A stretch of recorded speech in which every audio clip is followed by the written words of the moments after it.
Bonjour à tous, merci d'être et à toutes. Merci d'être revenus, j'espère que vous êtes en forme cet après-midi.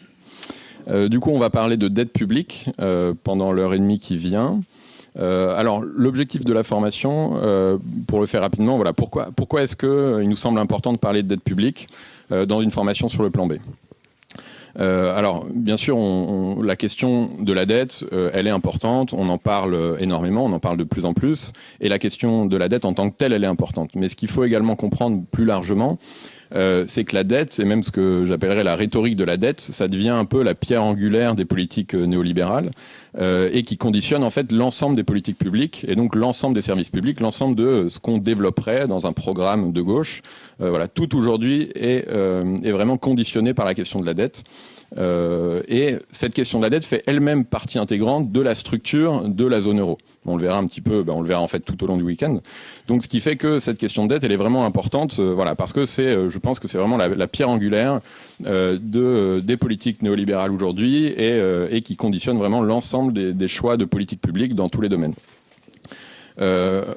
On va parler, donc on va bien sûr parler de dette en France, de dette en Europe, mais je voudrais juste, avant de commencer, faire le parallèle avec les dettes des pays du tiers-monde, puisqu'il y a une trentaine d'années, on parlait énormément de la crise de la dette dans les pays du tiers-monde, et donc je voudrais faire ce parallèle puisque à ce moment-là, on parlait, on savait qu'il y avait un gros problème de dette dans les pays en développement, et on parlait des politiques d'ajustement structurel menées par le FMI, par la Banque mondiale.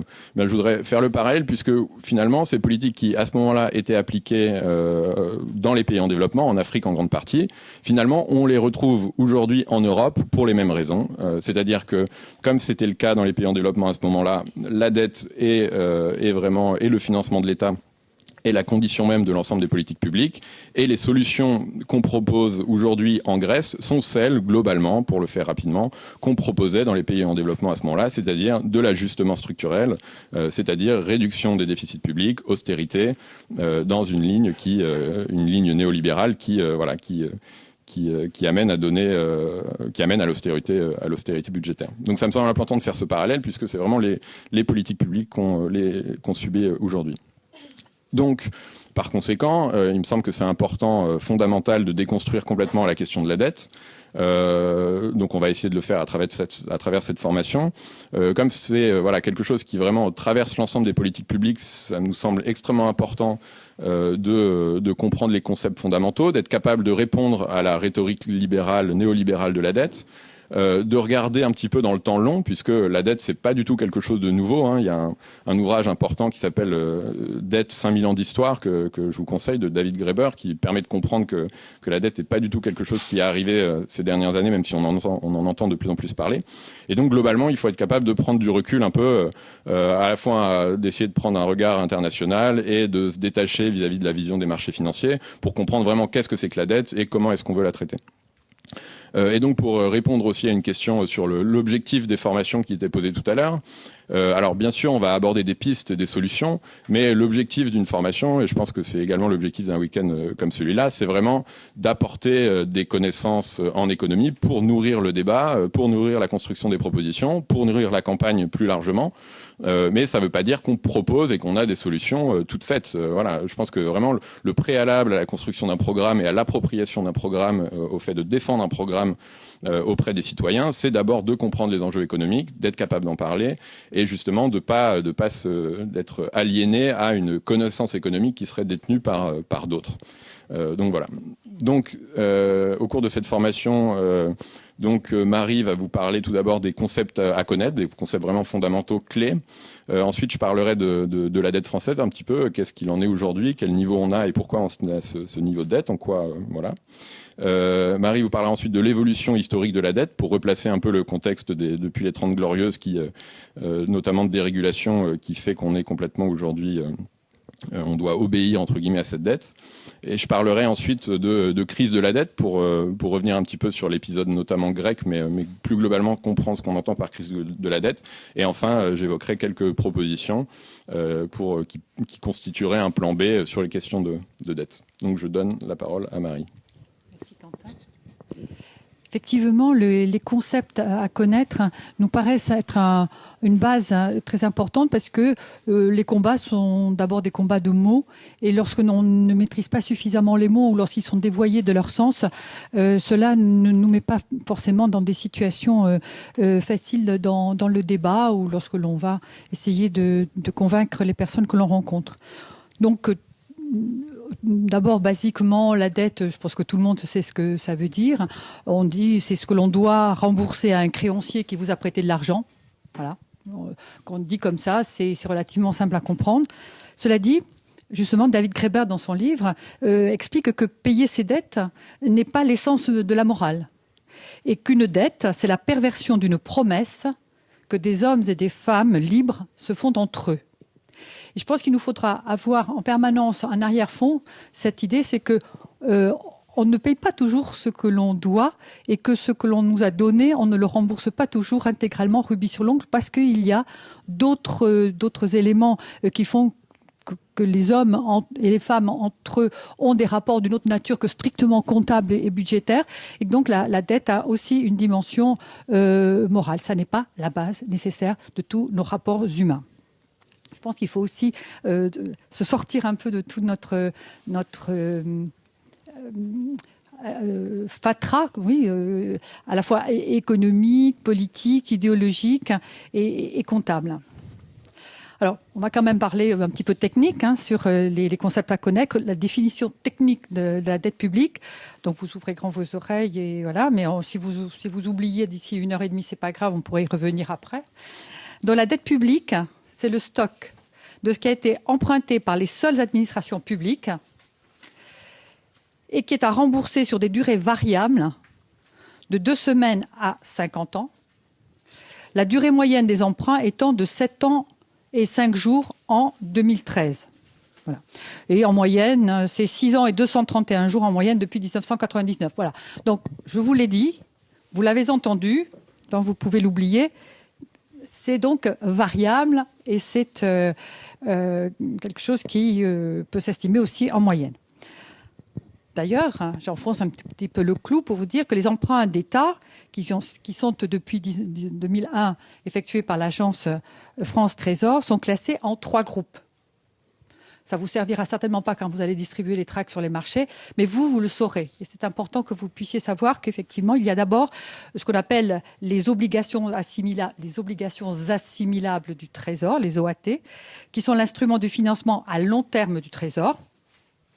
C'est ce qui sert de référence au marché obligataire français. La durée de vie à l'émission peut aller jusqu'à 50 ans. Voilà. Donc ça, c'est le financement à long terme. Les OAT, les obligations assimilables du Trésor. Donc vous savez, ça veut dire quoi? Ça veut dire que l'on peut avoir des emprunts à 50 ans. Ensuite, des emprunts à moyen terme, ce qu'on appelle les bons du Trésor à taux fixe et intérêt annuel, qui assurent un financement à moyen terme, c'est-à-dire de 2 ans à 5 ans. Et enfin, les bons du Trésor à taux fixe et intérêt précompté, qui, eux, couvrent les besoins de la trésorerie à court terme. Car, effectivement, on va voir ensuite que financer l'État, ça peut être à plusieurs termes. On peut avoir un besoin de trésorerie immédiat. Et là, ce sont les bons du Trésor à taux fixe qui y répondent. On peut avoir un besoin de trésorerie, un besoin de financement à moyen terme et un besoin de financement à très long terme. Et on n'a pas exactement la même situation quand on se retrouve dans un cas de figure ou dans l'autre. On appelle cela la maturité d'un titre. La maturité d'un titre. C'est joli dans la conversation, quand dans vos dîners en ville, vous parlez de maturité d'un titre. Tout de suite, ça jette quelque chose, ça jette un petit froid ou un petit chaud, enfin, c'est comme vous voulez. Donc c'est l'espace de temps qui sépare aujourd'hui la date d'échéance finale de ce titre, date à laquelle il disparaîtra définitivement. Ainsi, une obligation qui vient en remboursement en 2020 avait une maturité de 8 ans en 2012. C'est une simple soustraction. Donc c'est un beau mot, c'est un mot compliqué pour que tout le monde s'y perde. C'est que ça, la maturité, c'est effectivement la soustraction entre la date ultime à laquelle il doit disparaître définitivement et la date à laquelle vous vous trouvez le jour où vous en parlez ou le jour où il a été émis. Autre chose, la dette, à quoi ça sert? Pourquoi pourquoi un État emprunte? Puisque s'il y a dette, c'est qu'il y a eu emprunt. On est d'accord là-dessus. Pourquoi un État emprunte-t-il? Un État a-t-il besoin d'emprunter? Alors il emprunte pour quoi faire? Bravo, bravo, ça commence bien. Alors, pour combler un déficit, ce qui n'est pas la même chose que la dette, hein, on comble un déficit. Ensuite, ça peut être aussi pour investir. Encore un écart éventuel de trésorerie.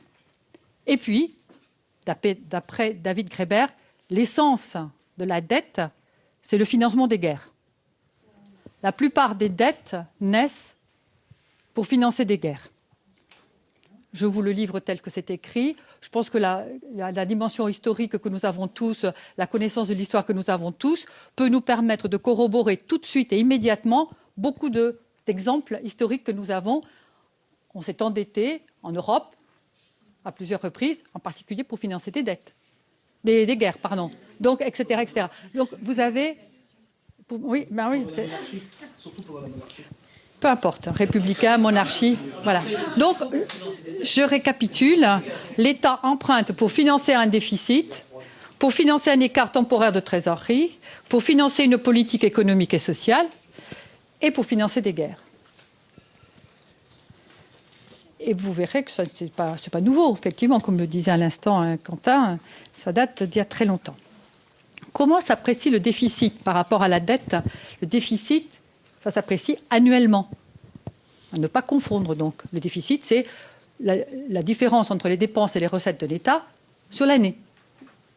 Et ce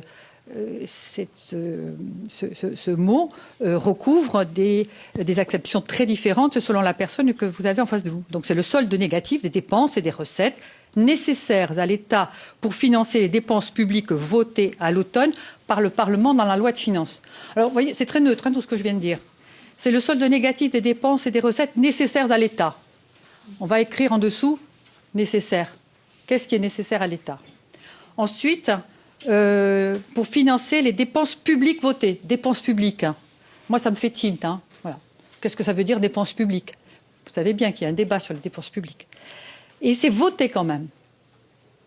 Donc, on sait tous, c'est transparent, ça passe devant le Parlement, ça veut dire que c'est très politique. Sinon, si c'était juste comptable, on n'aurait pas besoin de passer devant le Parlement. Ça n'est pas qu'une mesure de soustraction.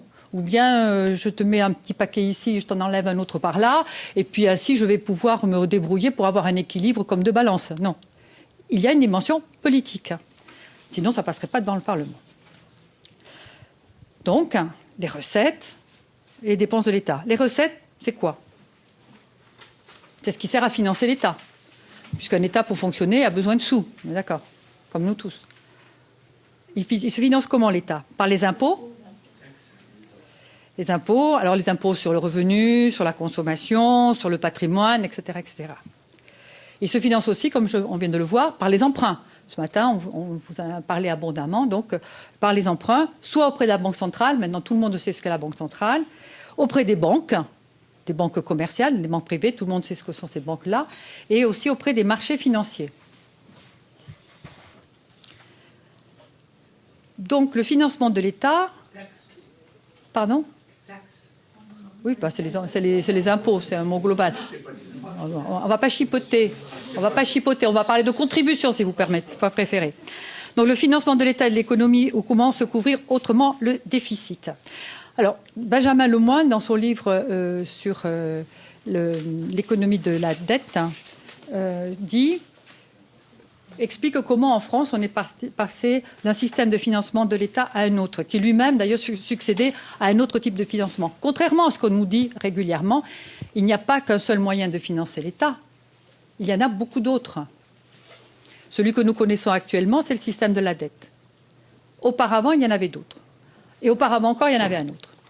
Donc aujourd'hui, c'est la dette, mais avant, allons voir d'un petit peu plus près, en termes de concept, comment on a financé l'État.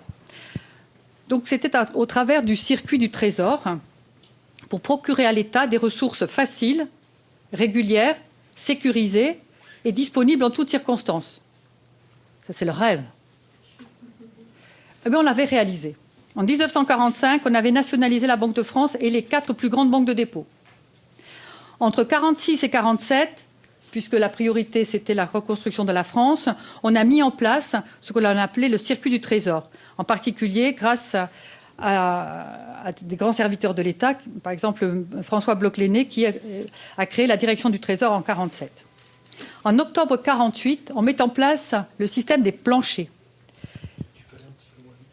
Oui, non, mais bon, les dates, après, vous les retrouvez partout. Hein. C'est une question d'histoire. En 1945, nationalisation de la Banque de France. Et puis, surtout, octobre 1948, système des planchers. Le système des planchers, c'était quoi? C'était contraindre les banques à maintenir dans leur portefeuille un ratio de bons du Trésor. C'est quoi les bons du Trésor? On vous l'a expliqué, on peut le redire. Ce sont les souscriptions obligatoires des titres à court terme d'une maturité inférieure à 2 ans. Et ce système des planchers obligeait les banques donc, à donner de l'argent gratuitement au Trésor. Donc le Trésor pouvait ainsi pomper directement, comme je disais, des ressources faciles, régulières, sécurisées et disponibles en toutes circonstances. Système des planchers. C'est un système qui marchait relativement bien. Il a été supprimé en 1967. Parallèlement à ce système des planchers, il y avait les correspondants du Trésor. Les correspondants du Trésor, c'est la collecte automatique des ressources auprès de son réseau de déposants et d'épargnants. Donc, réseau, là aussi, le Trésor pouvait ainsi aller chercher régulièrement des sous chez les différentes institutions, établissements financiers qui lui permettaient de se financer. Donc tout cela était un système relativement aisé qui ne créait pas d'intérêt puisqu'il n'y avait pas, puisque c'était gratuit. Et à cette époque-là, la dette publique s'établissait en moyenne entre 15 et 20% du PIB. Donc, pendant plusieurs dizaines d'années, la question de la dette ne se posait pas. Il n'y avait pas de sujet de dette. En revanche, il y avait un sujet d'inflation. Et nous y reviendrons tout à l'heure. Ensuite, on va passer au terme de nombreux débats, un petit peu comme ceux que nous avons ici entre nous, des débats qui soient académiques, théoriques, pratiques.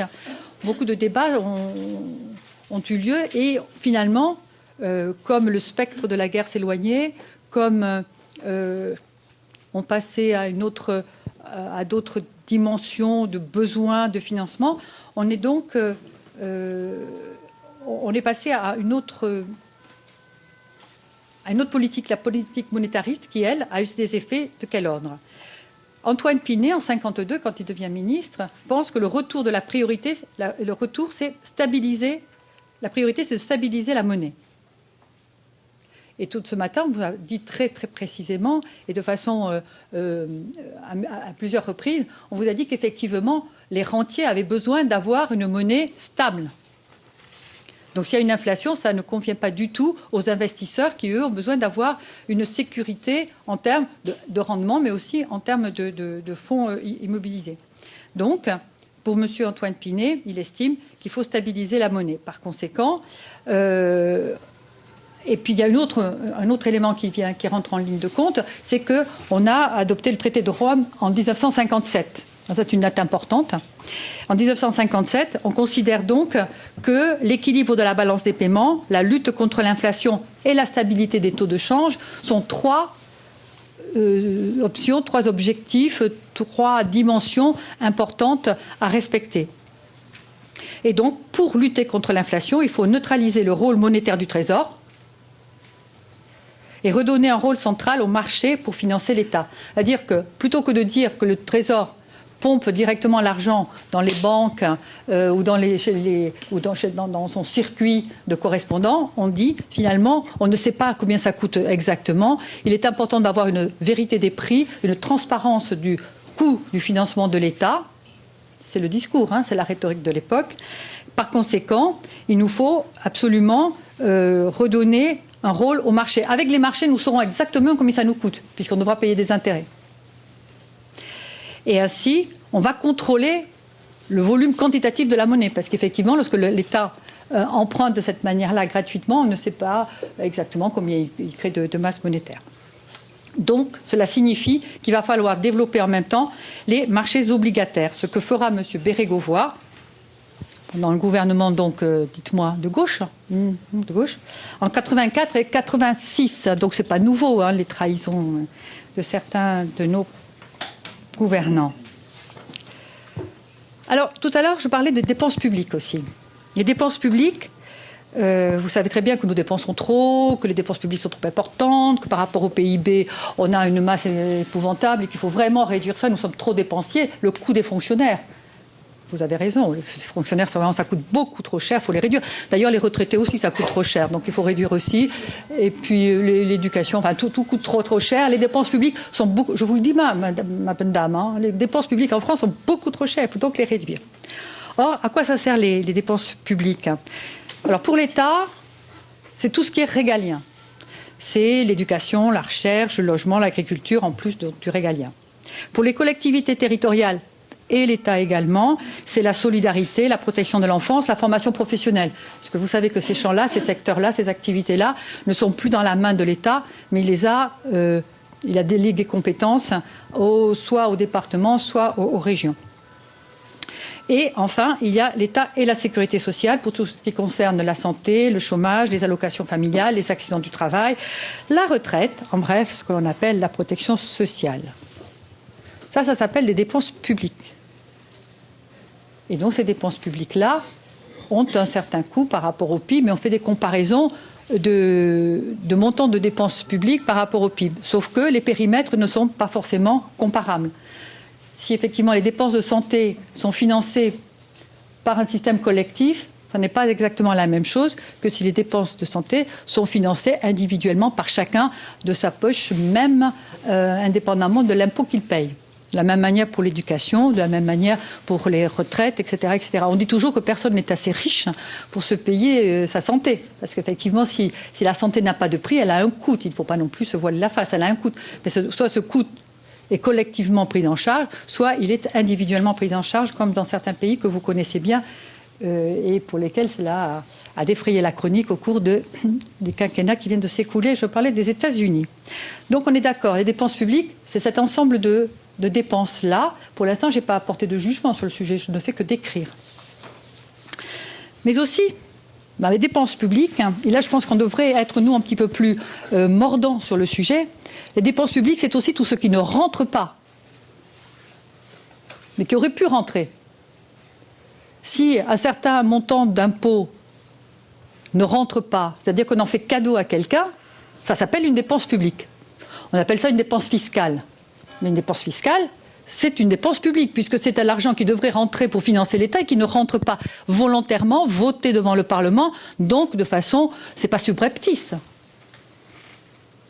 Par conséquent, il faut bien avoir en tête que tout ce qui est diminution ou suppression de recettes fiscales, les dépenses fiscales, et nous avons un Conseil national des impôts qui fait le point là-dessus très régulièrement, donc on a une connaissance très précise du montant en milliards, en dizaines de milliards des dépenses fiscales. Ça s'appelle une dépense publique, même si certains en face de nous ne l'entendent pas ainsi. Et puis toutes les subventions à un secteur économique que l'État souhaite soutenir, c'est aussi une dépense publique. Donc elles sont légitimes, elles sont politiques. Voilà, donc ces recettes et ces dépenses publiques d'un État sont votées par le Parlement, elles sont inscrites dans la loi de finances annuelle et elles sont donc en fonction de choix politiques validés par les élections, quand même. Donc le budget d'un État n'est pas que technique, il traduit en tout premier lieu une orientation politique, partage des richesses ou libéralisme économique, par exemple. Voilà, donc par rapport à ce premier point, c'était une mise au point, je dirais plutôt... De vocabulaire, de façon à ce qu'on sache bien de quoi on parle lorsqu'on s'exprime ainsi. Alors qu'en revanche, lorsqu'on passe à l'économie de l'endettement, on est sur une autre dynamique. Le moteur de la croissance n'est plus la demande salariale, comme elle l'a été pendant ce que l'on appelle les 30 Glorieuses, qui a aussi eu un coût environnemental non négligeable, mais le moteur de la croissance devient la consommation des riches, d'une part, et le crédit pour les pauvres d'autre part. Parce que quand effectivement le pouvoir d'achat, quelqu'un a parlé du pouvoir d'achat ce matin, le pouvoir d'achat ne croît pas, mais il faut bien quand même alimenter la machine productive, il faut bien que les gens continuent à acheter. Et pour qu'ils continuent à acheter, il faut qu'ils puissent s'endetter. Et pour qu'ils puissent s'endetter, il faut que l'on libéralise les capacités d'endettement de ces gens-là. Donc le moins de contrôle possible, etc. Et donc on a eu, in fine, la crise de subprime. Je ne sais pas si vous vous souvenez d'un film dans lequel, il y a une vingtaine, trentaine d'années, on voyait une dame qui avait dans son porte-monnaie quantité de cartes de crédit qui lui permettaient ainsi de faire cavalerie sur cavalerie et d'avoir... De pouvoir continuer à vivre sur un certain train de vie illusoire. Alors là, pour le coup, oui, du côté du privé. Donc, c'est ça l'économie de l'endettement. C'est favoriser la demande, la consommation des riches et le crédit pour les plus pauvres, c'est-à-dire donc avoir une consommation au-delà des revenus et créer ainsi des surendettements et la crise des subprimes que l'on connaît bien. Cela crée une montagne de dettes qui finit un jour ou l'autre par s'écrouler. On a sauvé le système sans y mettre la moindre condition. Et on a repassé la patate chaude à la majorité de la population en lui appliquant un tiercé. Il faut connaître ce tiercé, on le connaît par cœur, on le sait. C'est réduction des dépenses publiques, vous savez ce que c'est. Allègement de la fiscalité des riches, parce que quand même les riches, il faut qu'ils puissent dépenser, sinon c'est terrible, ils se retrouvent dans un ghetto et c'est épouvantable. Et puis il faut flexibiliser le marché du travail, là aussi on en a parlé ce matin. Donc tout ça se recoupe de façon à permettre d'avoir peu à peu une économie de l'endettement. Alors la mondialisation, c'est quoi ? Puisque nous sommes là dans un cadre de mondialisation, c'est la division internationale du travail, cher Ricardo, mais à une époque où il n'y avait pas de protection sociale, toute la différence. Aujourd'hui, cette division, elle se fait entre pays à bas salaire, l'activité de main-d'œuvre, et les pays développés qui gardent les activités d'autres technologies. Les États nationaux ont reculé et dans le cadre de la généralisation des échanges, on n'y est pas tout à fait. Donc après avoir vu quelques éléments qui permettent de comprendre un petit peu la question de dette, je vais vous faire un point assez rapidement sur qu'est-ce qu'il en est de la dette française. Alors, vous vous souvenez peut-être, en tout cas moi je m'en souviens assez bien, je m'étais réveillé en 2014, je ne sais plus quel mois, et sur France Info on nous parlait de, ça y est, on a atteint les 2 milliards d'euros de dette en France. 2000 milliards, oui, pardon. Les 2000 milliards de dettes. Voilà, donc c'était vraiment le sujet de la journée. Ça y est, on venait de les atteindre. Et donc, d'ailleurs, pour la petite histoire, on est aujourd'hui à 2100, mais du coup, j'imagine qu'on attendra 2500 pour vous en parler, faire autant de battage médiatique que pour les 2000. Mais du coup, je pense que c'est important d'essayer de prendre un peu de recul là-dessus et d'essayer de comprendre un petit peu qu'est-ce que c'est que cette dette. Un autre chiffre également, alors j'imagine qu'on a dû le célébrer médiatiquement aussi, c'est donc l'arrivée à près de 100% de dette publique, donc par rapport au produit intérieur brut, en sachant pour comparer rapidement, puisque encore une fois il faut regarder, il faut prendre un angle international, et donc on a des dettes qui dans l'histoire ont vraiment atteint des sommets très importants, et par exemple aujourd'hui on a un niveau de dette, je crois que c'était en 2013, de 237% pour le Japon. Alors sans pour autant dire que c'est un exemple, mais c'est quand même important, il me semble, de relativiser. Et Aurélien parlait ce matin de l'endettement du secteur privé. Et alors je crois que tu parlais de 170%, quelque chose comme ça. Voilà. Donc encore une fois, il faut relativiser tout ça. Et d'ailleurs, quand on parle d'endettement en pourcentage, on parle tout le temps par rapport au produit intérieur brut. Hein, ça c'est quelque chose donc à l'ensemble de la production d'un pays sur une année. Alors du coup, finalement. On est à 2000 milliards à peu près, un peu plus aujourd'hui. Comment est-ce qu'on peut l'expliquer ? Comment est-ce qu'on peut avoir un regard critique sur ce montant de dette ? Alors je vais vous présenter pour essayer d'expliquer ce point-là les résultats, en tout cas les conclusions d'un rapport édité par Attac en 2014 qui s'appelle « Une dette publique construite, voire illégitime ». Et donc qui part du constat que finalement en 1980 on était autour de 20% du PIB. De dette publique, et qu'en 2013 on était à 90%, et donc ce rapport essaye de regarder un petit peu ce qui s'est passé entre les deux en analysant les conditions et les raisons de cette augmentation.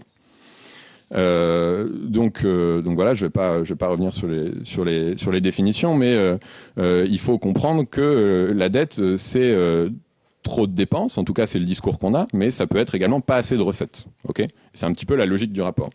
Et alors ce rapport du coup il montre 4 points particuliers qui finalement ont amené, dont le rapport estime qu'il a amené à faire exploser cette dette souveraine entre 1980 et 2013-2016. Alors, ce qu'il faut bien comprendre, c'est donc que voilà, il y a 4 aspects qui ont beaucoup joué. Le premier, Marie l'a un peu évoqué, c'est la question des cadeaux fiscaux, d'accord ? Puisque l'augmentation de la dette, voilà, encore, c'est vraiment quelque chose d'important à comprendre. On nous explique que la dette est un surplus de dépenses publiques, mais la dette, c'est également, ou en tout cas, on peut le voir en sens inverse, et c'est un manque de recettes fiscales. Ok ?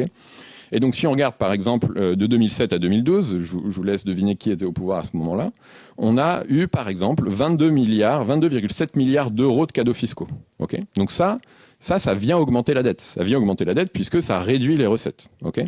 Et donc ensuite, bien sûr, il faut regarder exactement à qui étaient faits ces cadeaux fiscaux. Et si on regarde un petit peu dans le détail, alors je vous laisse aller voir le détail du rapport, mais vous verrez que 12,6 milliards sur ces 22 milliards étaient destinés aux entreprises. On avait 1,7 milliard qui était destiné à la réduction de l'ISF. Et on avait 10,1 milliards qui étaient destinés aux ménages, qui est une catégorie en économie qui est un peu particulière. Donc bien sûr, il faudrait rentrer dans le détail. Mais voilà, vous comprenez que c'est avant tout, en tout cas, les cadeaux fiscaux ont une grande importance. Donc le rapport estime que sur les 2000 milliards de dettes aujourd'hui, 840 milliards sont dus notamment à des politiques fiscales qui ont amené finalement, qui ont ouvert des possibilités de réduction fiscale pour les entreprises et pour certains particuliers. Le deuxième point qui est important à comprendre également, c'est la question de l'évasion fiscale, puisque on fait rarement le lien dans les médias, et on devrait le faire plus souvent, entre finalement la question de l'évasion fiscale, donc les recettes fiscales qui devraient rentrer mais qui partent à l'étranger dans des îles diverses et qui finalement ne viennent pas nous aider à rembourser la dette, ou en tout cas à limiter cette dette. Il y a un bouquin qui a été publié il y a très peu de temps qui s'appelle « Ces 600 milliards qui manquent à la France », je vous invite à le lire. Et donc le rapport dont je vous parlais estime que 450 milliards, donc sur les dernières décennies, peuvent être attribués finalement à l'évasion fiscale. Enfin, et encore une fois, c'est quelque chose qui a été abordé un petit peu ce matin, il y a également l'impact de la crise. Depuis 2008, on a eu une augmentation importante de la dette.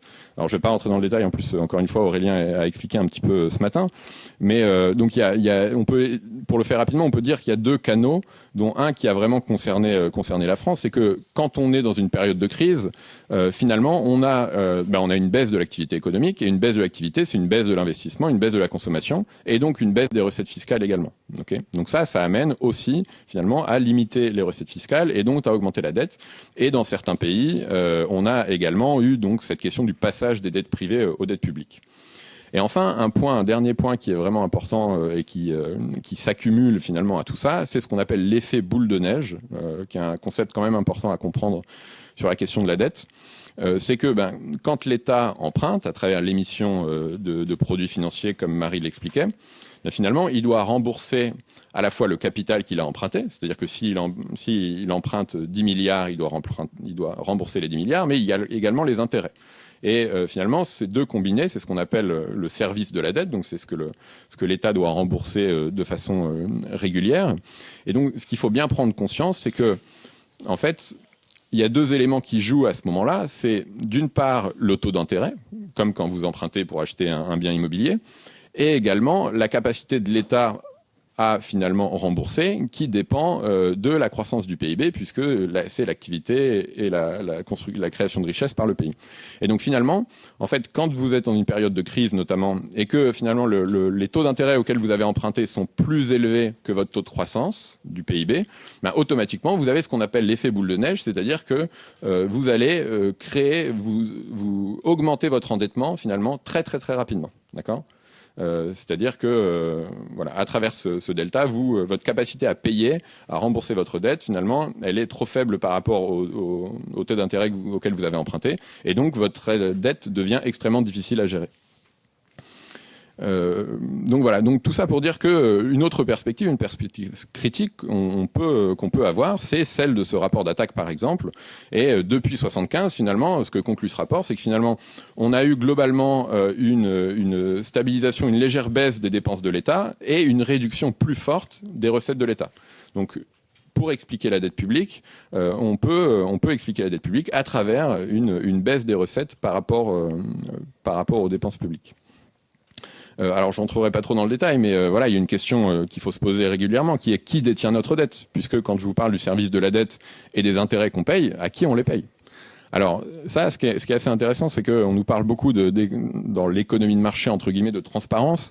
Mais il faut savoir que par contre, pour savoir qui détient la dette française, ça devient beaucoup plus compliqué. Et là, la transparence, elle n'existe plus. Hein. Donc, il y a des rapports, notamment des audits de la dette publique, qui mènent l'enquête, on va dire, pour vraiment essayer d'avoir le plus d'informations possible pour savoir qui détient la dette. Donc, on a des informations, mais globalement, c'est pas quelque chose qui est ouvert à tout le monde. Et donc, pour ce qui est de la France, on se rend compte, alors c'est des chiffres de 2013, que 57% de la dette publique française, elle est détenue par des investisseurs étrangers. Et 42% sont détenus par des investisseurs nationaux. Et je dis bien des investisseurs, puisque ça me semble important aussi de rappeler, parce qu'on peut avoir une idée un peu fictive de se dire, bah oui, mais les bons du Trésor, ma grand-mère en avait, voilà, finalement, on paye des intérêts aux gens qui épargnent en achetant des bons du Trésor.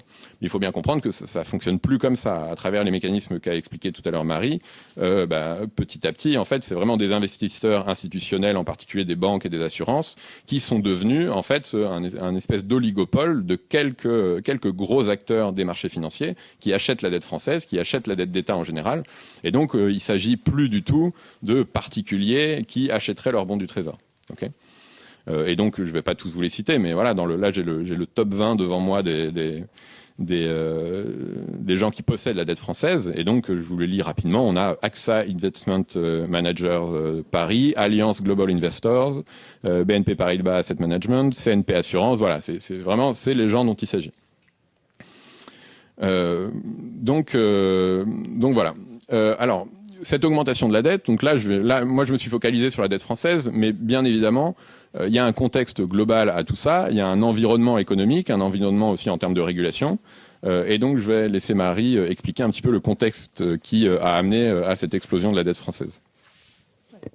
Effectivement, l'évolution historique, on va remonter en 1933, le 16 juin, où Franklin Roosevelt promulgue le Glass-Steagall Act, qui est une mesure phare des 100 premiers jours de Roosevelt. Et il instaure la séparation des banques d'affaires et des banques de dépôt suite à la crise de 1929, puisque auparavant, elles n'étaient pas séparées et on se retrouvait dans la situation à l'époque où on se retrouve aujourd'hui, c'est-à-dire que les banques ont à la fois un département d'affaires et un département de dépôt. Donc, 1933, séparation stricte. C'est pas les petits 5% qu'a fait M. Hollande, hein, c'est pas du tout ça, c'est vraiment une séparation absolue. Une banque d'affaires ne pouvait pas être une banque de dépôt et vice-versa. Donc pendant toute cette période, c'est Stiglitz qui dit ça, pendant toute la période où la séparation a été respectée, il n'y a pas eu de crise financière. Donc moi, je m'abrite derrière les dires de Stiglitz. Or, et depuis que cela a été supprimé ou depuis que ça a été attaqué, nous avons crise financière sur crise financière. En 2010, il disait qu'il y avait déjà une centaine de crises financières plus ou moins grandes qui s'étaient écoulées. Donc, cette séparation a été battue en brèche au milieu des années 70, puis contournée bien sûr, et finalement abrogée par Clinton, donc par les démocrates, le 12 novembre 1999. Je pense que c'est un point très, très important des débuts de la dérégulation financière, cette façon dont les banques ont pu de nouveau refaire comme elles faisaient avant la crise de 29. Pour revenir de ce côté-ci de l'Atlantique, le 2 décembre 1945, le CNR établit lui aussi, donc, en France, une séparation stricte entre les banques d'affaires ou d'investissement et les banques de dépôt et place ainsi les missions de crédit au service de l'intérêt général. C'est ce que dit le CNR. Entre les deux, c'est passé ce dont a parlé ce matin Jeanne, c'est-à-dire le 22 juillet 1944, les accords de Bretton Woods qui consacrent la suprématie du dollar dans l'économie mondiale et qui prévoient la convertibilité en or du dollar et seulement du dollar. Donc ça, vous l'avez bien compris ce matin, et selon ce système de change fixe qui est gouverné par le FMI. Du côté de l'Union européenne, que se passe-t-il ? En 1905, parce que tout ça se chevauche, se croise et permet de voir comment le contexte idéologique et le contexte mental, finalement, bouge petit à petit. En 1957, c'est le traité de Rome. L'article 67, en 57, prévoit la libéralisation des capitaux. Et en 1986, donc 30 ans après, pas tout à fait, l'acte unique instaure le marché unifié des capitaux, des biens et des services et des travailleurs. Donc là, on a réalisé l'objectif initial, donc d'avoir un marché unifié pour les capitaux, les biens et les services et les travailleurs. Et là, nous sommes dans la dérégulation et la privatisation absolue. Ça, c'est en 1986, l'acte unique. Un petit peu plus tard, en novembre 1993, le traité de Maastricht prévoit la création de l'Union économique et monétaire et instaure la monnaie unique. On en a parlé abondamment ce matin également. Et puis, arrive la bombe, puisque c'est quand même une bombe, celle dont on a parlé aussi ce matin, c'est le 15 août 1971, quand Nixon annonce la fin de la convertibilité à nord du dollar et donc la suppression des échanges fixes entre les grandes devises. On instaure l'échange flottant et donc pour se prémunir contre les risques de change, on développe à ce moment-là une ingénierie financière de couverture des risques de change extrêmement importante. Et donc toute l'intelligence humaine va se déployer pour permettre aux institutions financières de ne pas être confrontées à ce risque ce risque de change. Et on va donc créer de plus en plus de produits financiers complexes et des produits dérivés. Voilà, donc c'est vraiment pas anodin le fait qu'on est en 71 la fin de cette convertibilité. C'est une date essentielle parce qu'elle ouvre en fait la porte au désordre monétaire actuel. En France, donc on revient vers nous, en 1973, c'est l'obligation d'emprunter sur les marchés financiers pour le financement de l'État. Donc après avoir vu les précédentes dates dont je vous ai parlé, comment petit à petit l'État est passé des circuits du Trésor et des correspondants du Trésor à l'économie d'endettement, on sanctionne cela en 1973 par l'obligation d'emprunter sur les marchés financiers. Donc on a vraiment là, on est allé jusqu'au bout de la logique et jusqu'au bout de ce que l'on souhaitait faire, c'est-à-dire développer les marchés financiers. Pour faire cela, il fallait effectivement, en amont, être capable de développer les marchés obligataires, libéraliser les marchés de capitaux et de placement du bon du Trésor sur le marché obligataire spécialisé. Donc c'était un ensemble de mesures qui devait être petit à petit mise en place et comme il y avait quand même une résistance, c'est ce que nous explique Benjamin Lemoyne, au sein de la direction du Trésor de l'époque, cette résistance, finalement, ce sont les politiques qui l'ont brisée, parce que contrairement à ce que l'on dit souvent, la technocratie, certes, elle a un pouvoir, mais lorsque les politiques veulent vraiment quelque chose et le veulent vraiment très fort, ils l'imposent.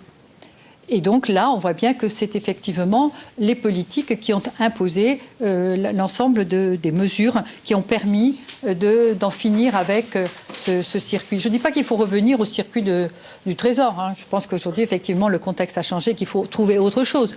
Mais quand les politiques souhaitent vraiment changer d'orientation, ils savent trouver les moyens pour y parvenir. Voilà. Donc... je dirais que pour finir, juste quelques chiffres, mais ça on en a déjà parlé, le ratio dette-PIB, jusqu'en 70 en France, la moyenne c'était 15 à 20, je vous l'ai déjà dit, aujourd'hui 98%. Il faut savoir que le choix, c'est entre inflation et chômage.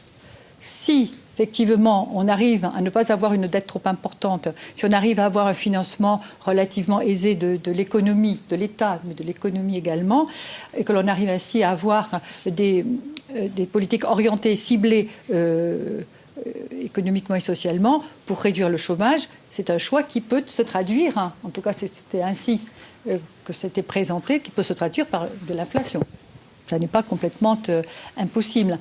Et donc les choix qui ont été faits après 71, en fait, c'est bien de privilégier la stabilité des monnaies, la stabilité de l'argent, la stabilité des coûts, de façon à ne pas avoir d'inflation, et tant pis s'il devait y avoir du chômage.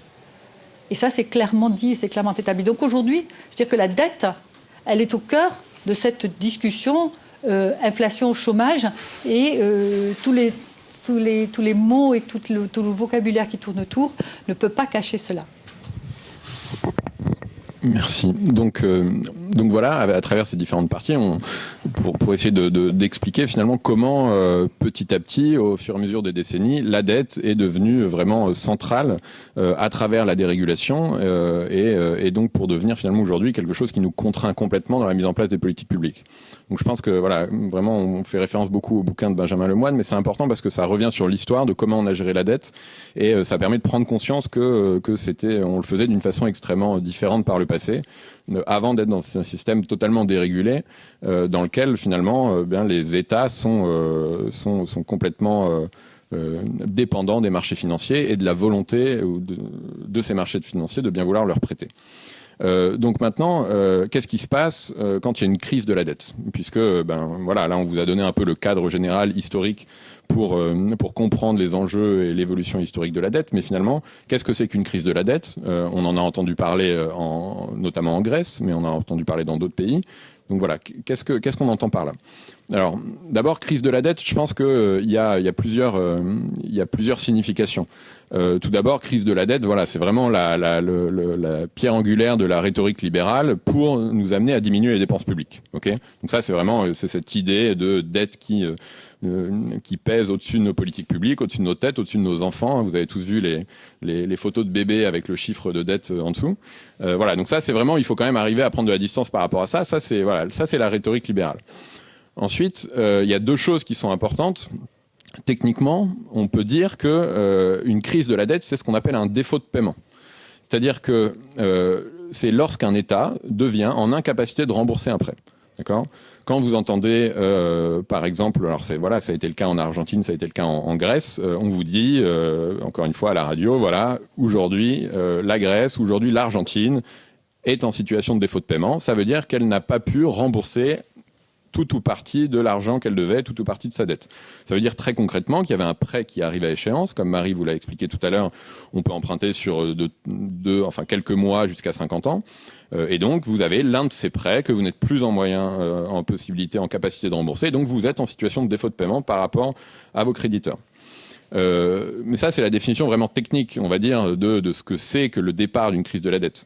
Mais bien sûr, une crise de la dette, plus largement, c'est l'idée que le financement de l'État, et l'État dans sa totalité, est mis en difficulté par sa dette et par le montant de dette qu'il doit rembourser, et ça le met en difficulté. Quand on dit mis en difficulté, c'est notamment par rapport au marché financier, bien sûr.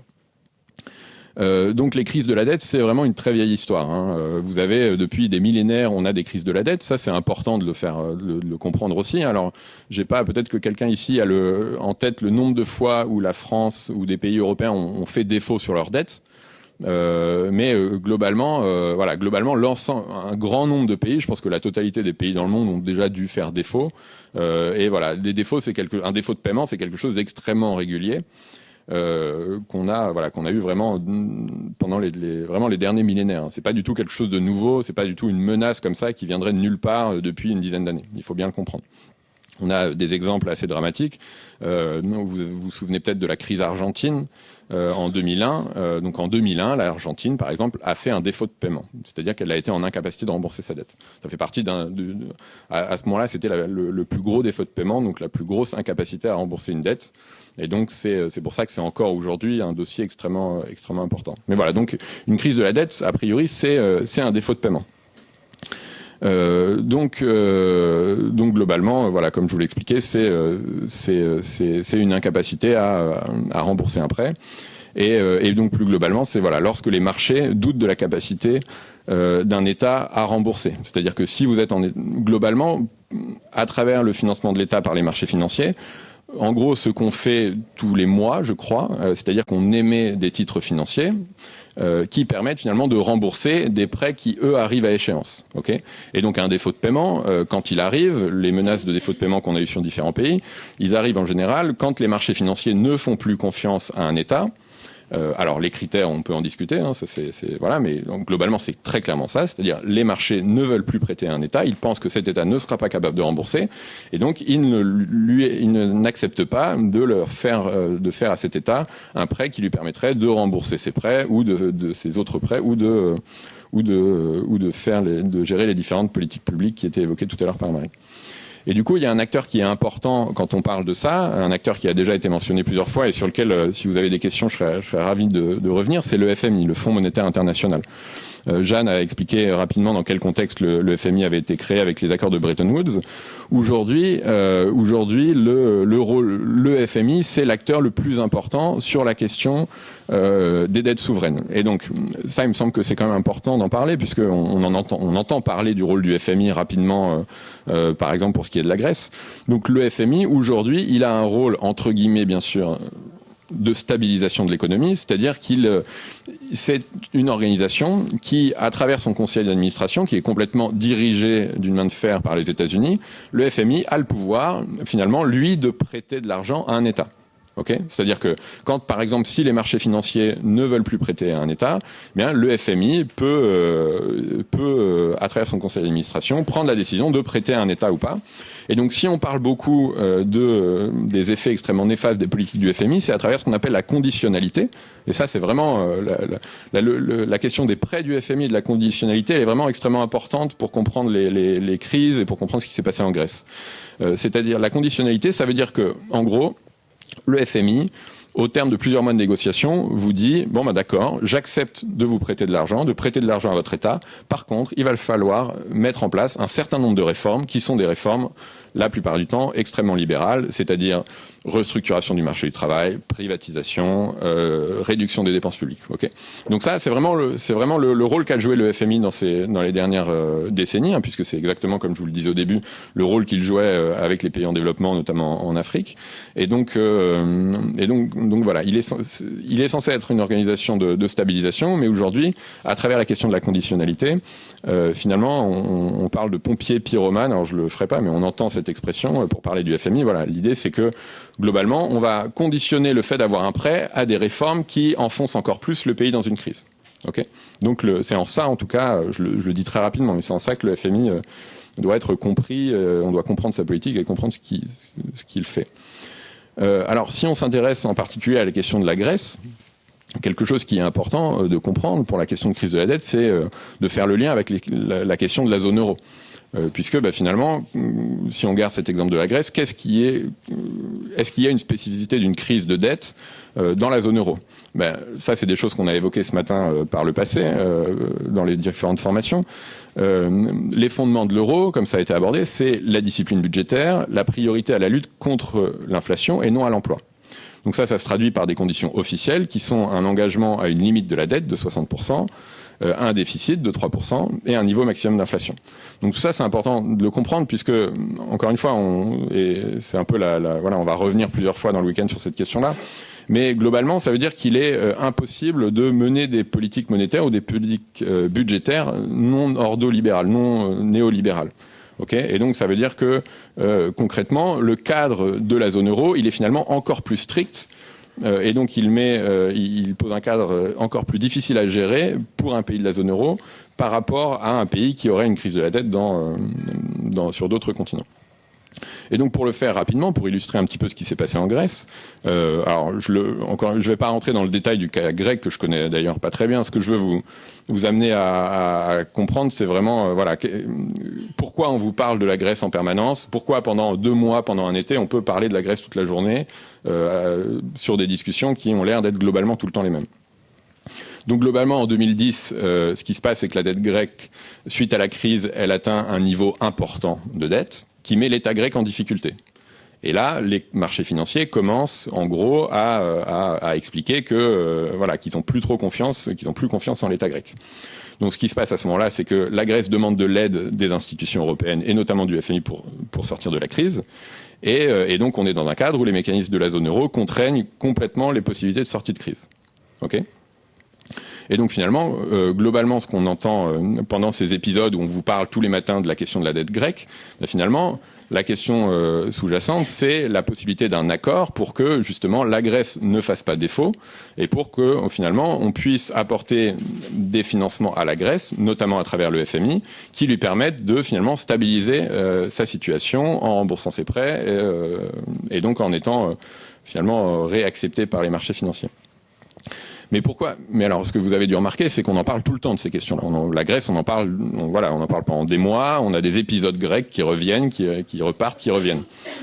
Pourquoi on a une sorte de régularité de ce type-là? C'est tout simplement parce qu'on trouve pas, il n'y a pas de solution radicale de long terme qui est apportée à la dette grecque.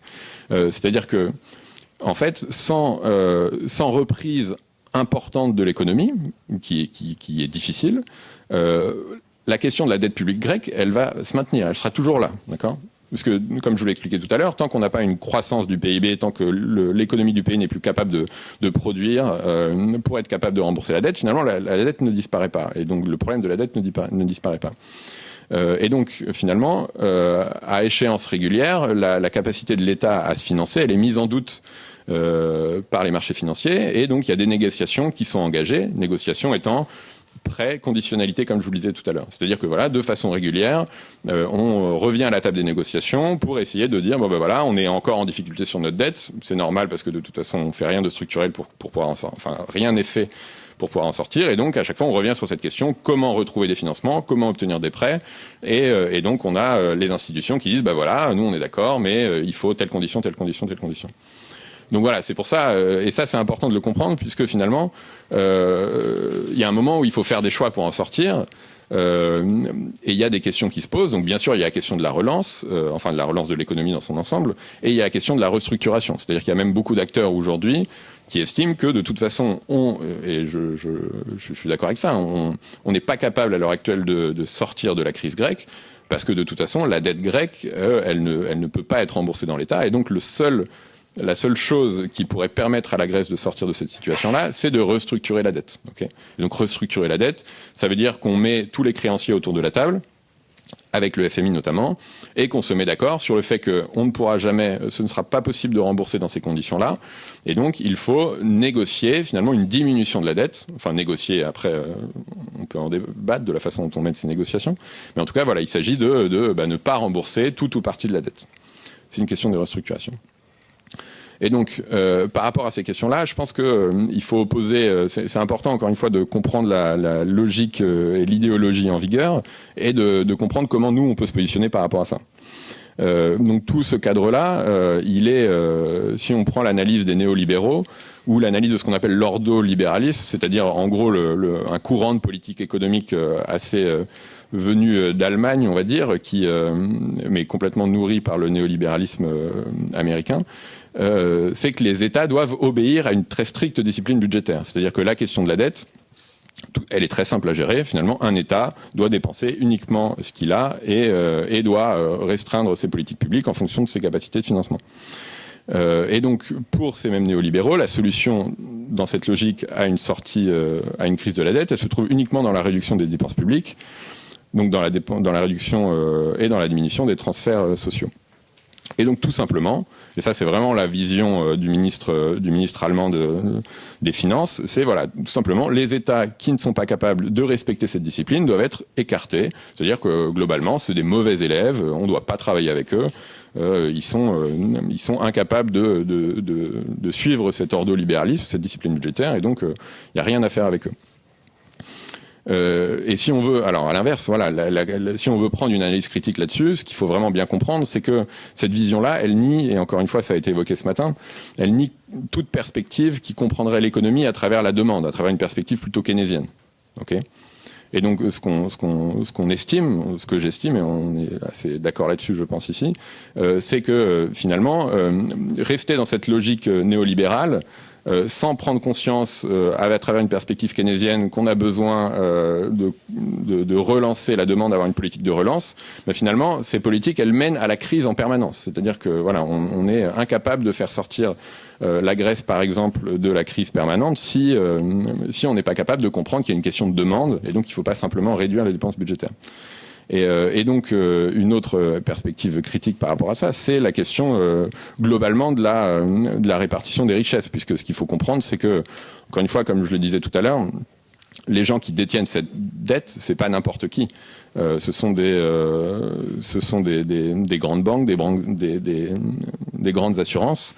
Et donc globalement, il y a une manne financière qui s'est constituée à travers la dérégulation qu'expliquait Marie tout à l'heure, qui finalement sont tout un tas d'acteurs qui bénéficient aujourd'hui de cette dette et qui bénéficient des marchés financiers dans leur ensemble.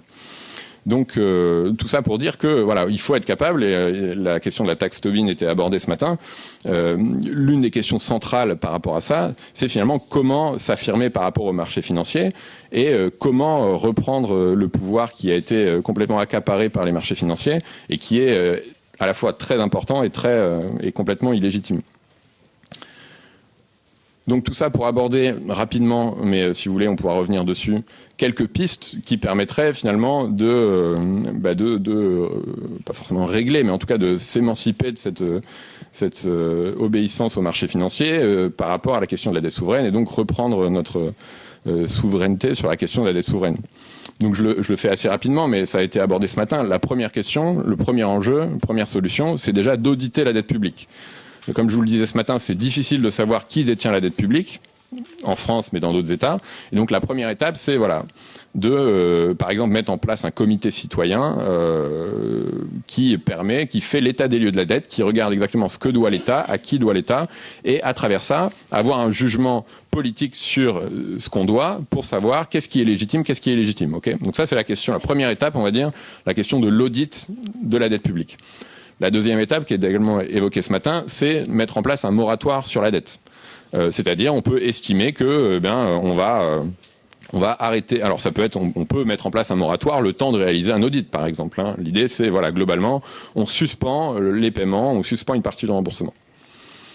La troisième solution, et encore une fois, je parle de solutions, c'est pas forcément pour l'État français, hein, c'est des solutions qui peuvent être utilisées, par la Grèce, par l'Argentine, par tout un tas de pays.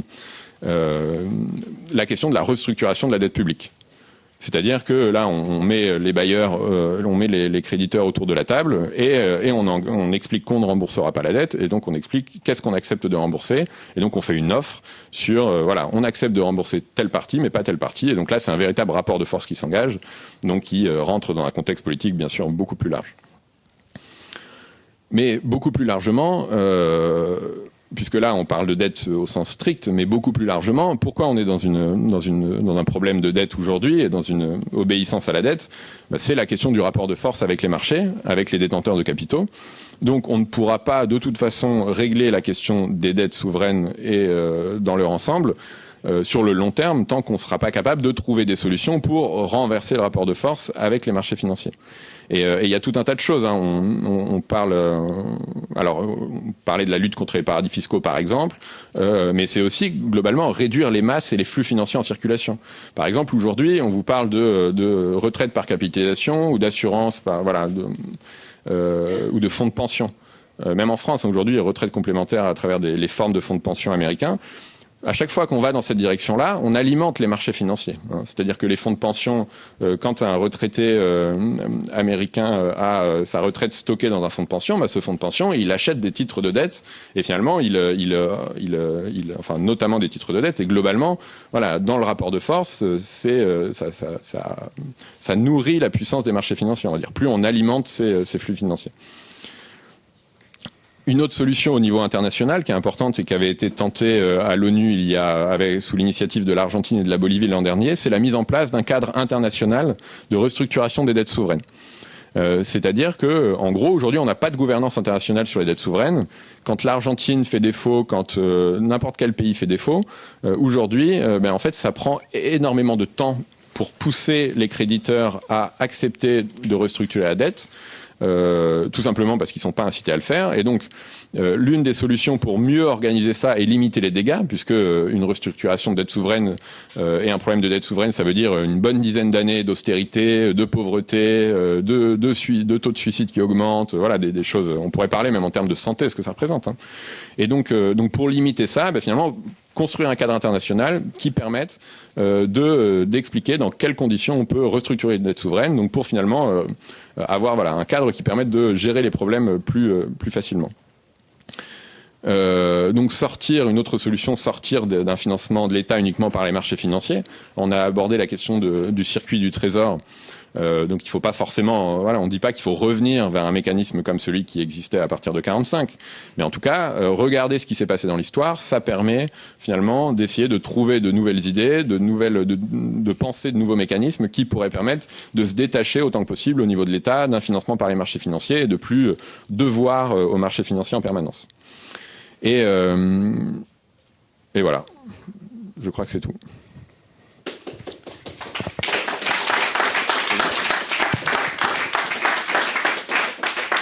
Donc on va prendre des questions. La logique d'Aurélien ce matin, de commencer par les questions les plus simples et que les gens qui ont des questions très techniques attendent un peu, me semble bien. Du coup, oui. Donc la première question qui était sur l'effet néfaste des politiques du FMI et de la Banque centrale, donc de la Troïka en fait. Voilà, c'est ça. Ouais. Tout à fait. Tout à fait. Oui, alors vraiment, là, je reviens sur cette question des prêts et de la conditionnalité. C'est-à-dire qu'en gros, on a des acteurs, des organisations internationales. Donc, j'ai parlé du FMI, mais globalement, ces trois acteurs ont à peu près le même rôle, même si c'est un peu plus compliqué que ça. Mais globalement, voilà, ils se mettent autour de la table de négociation et la Grèce a besoin de financement, la Grèce demande des financements et la Troïka, ou le FMI par le passé, comme il l'a fait, comme je le disais tout à l'heure, avec des pays en voie de développement, il dit voilà, nous on va accepter de vous prêter, par contre ça c'est la liste des conditions qu'il faut respecter si vous voulez qu'on vous prête. Et effectivement, très concrètement, dans la liste des conditions, on n'a que des politiques néolibérales. C'est-à-dire que globalement, on va avoir une réforme du marché du travail, une restructuration du marché du travail. Donc ça veut dire globalement faciliter les licenciements, transformer complètement les contrats de travail. Voilà, assez classique. On va avoir de la privatisation, c'est-à-dire que le FMI va vous dire le secteur là, ce secteur, je sais pas, de l'énergie, des transports, il est vraiment, il prend beaucoup de poids quand même dans le fonctionnement de l'État. Du coup, il faut le privatiser. Là, il y a telle compagnie nationale qui a 120 ans, qui est, voilà, je dis ça parce que souvent ils s'attaquent à des très vieilles boîtes publiques qui en général sont, bien sûr, il y a souvent, enfin là, je pense plutôt aux pays en développement, mais il y a un peu de corruption, mais on a des boîtes qui fonctionnent très très bien, boîtes publiques, et le FMI va arriver et dire ah non, ça c'est pas possible, nous on a vu ça nulle part ailleurs, le secteur public qui gère ce domaine-là, donc il faut nous enlever ça. Il faut également diviser votre budget éducation par deux, les hôpitaux, les 4 projets que vous aviez, vous les oubliez, voilà. Et donc ça globalement, bon là j'ai surtout parlé de politique publique, mais globalement ce qu'il faut comprendre, c'est que c'est vraiment des politiques austéritaires. Et donc c'est des politiques qui ne peuvent rien faire pour relancer l'économie. Absolument rien. C'est-à-dire qu'il n'y a pas, il y a l'idée néolibérale derrière que, en flexibilisant le marché du travail, on en a entendu pas mal parler ces temps-ci, on va avoir une augmentation de l'emploi, des choses de ce type-là. Mais globalement, non, il faudrait mener des politiques complètement différentes si on voulait avoir une vraie relance de l'économie. Et on a, même au niveau international, on a quelques voix dissonantes par rapport à ça. Même le FMI, alors le FMI est une institution compliquée, avec d'un côté le conseil d'administration qui propose les conditions, et puis des chercheurs qui ont un peu plus de liberté.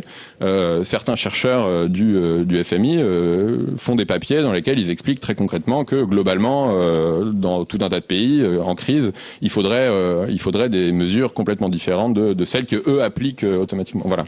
Mais globalement, oui, l'ensemble des politiques, la grande majorité des politiques qui sont imposées par ces institutions pour pouvoir obtenir des prêts, sont des politiques qui justement sont procycliques, c'est-à-dire qu'elles ne font que accélérer le cycle de crise. Voilà. Et donc c'est pour ça que je disais tout à l'heure que, sans reprendre vraiment à la base, on va dire à la fois la question de la restructuration et la question de la relance de l'économie, on ne pourra pas sortir de cette spirale en Grèce.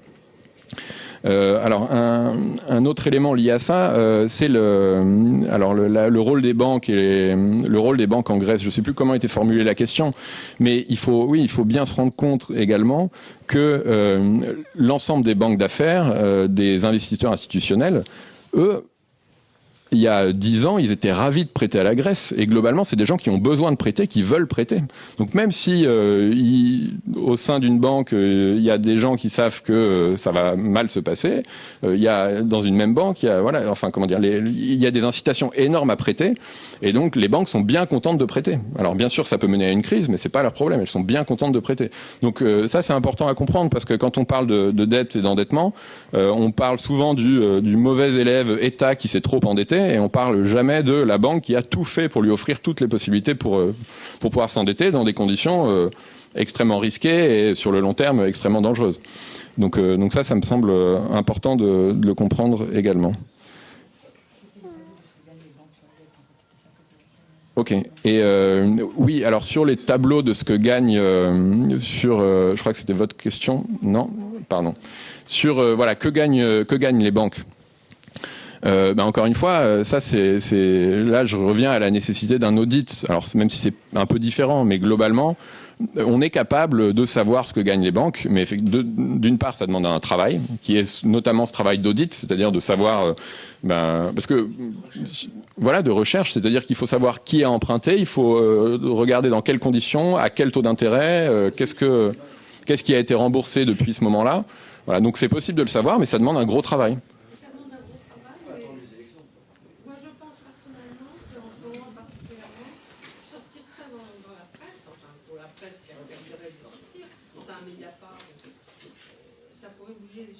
Oui, tout à fait. Non, je suis entièrement d'accord. Je suis entièrement d'accord. Ils ont tout intérêt à ce que ça coule, encore une fois, parce qu'ils gagnent encore plus, en retraitant plus cher. Et en plus, ils achètent des prix dérisoires, les aéroports, les transports. Oui, tout à fait. Et d'ailleurs, les entreprises françaises ont été les premières à foncer en Grèce pour voir ce qu'il y avait à acheter. Hein. Ouais, tout à fait. Tout à fait. Et donc ça, il faudrait quand même le sortir. Et avant les élections. Oui, ouais, tout à fait. Non, mais tout à fait.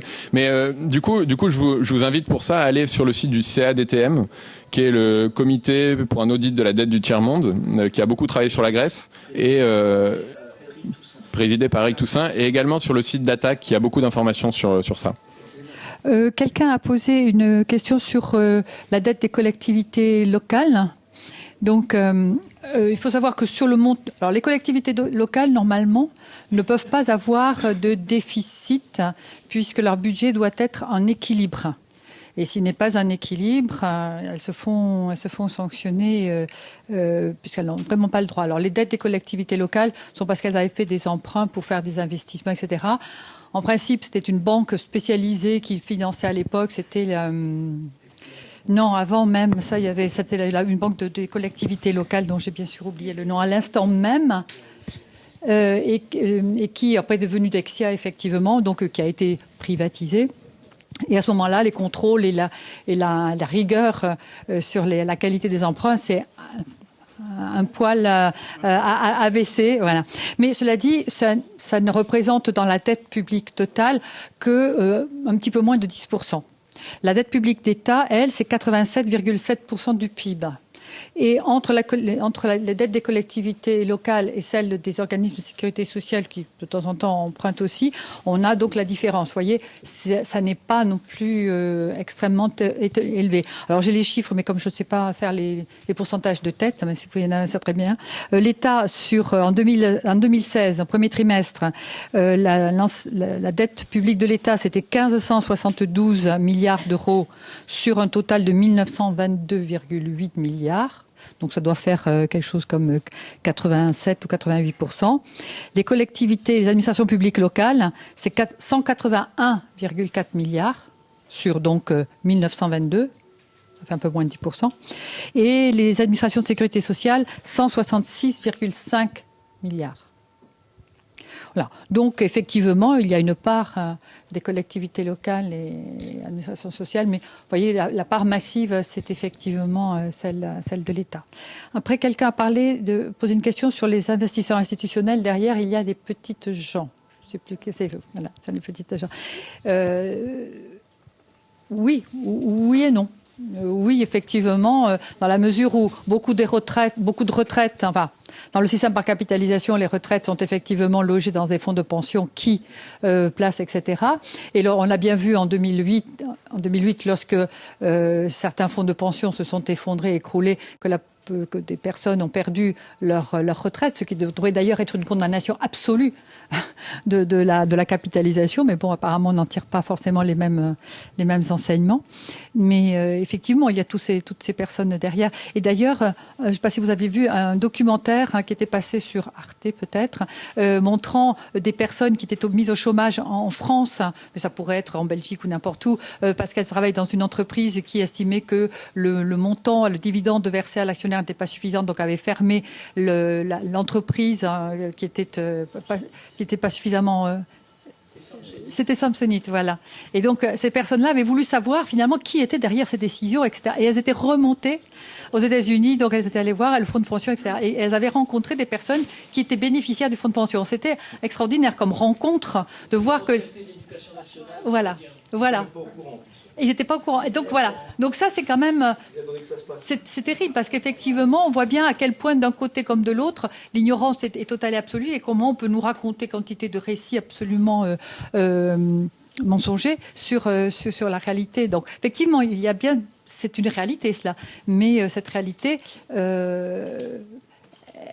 On peut l'éviter d'une autre manière. Cela dit, lorsque les entreprises font des bénéfices, je ne suis pas sûre que la totalité revienne absolument aux petites gens. Je pense qu'il y a d'autres échappatoires. En tout cas, l'évasion fiscale, par exemple, je suis sûre, ne leur bénéficie pas. Et comme il y a énormément d'argent placé dans les paradis fiscaux, qui ne sont pas tous des îles, qui sont aussi parfois bien au milieu de chez nous. Donc c'est effectivement... Je ne sais pas si on a répondu à toutes les questions. Le Japon. Ah oui, pardon.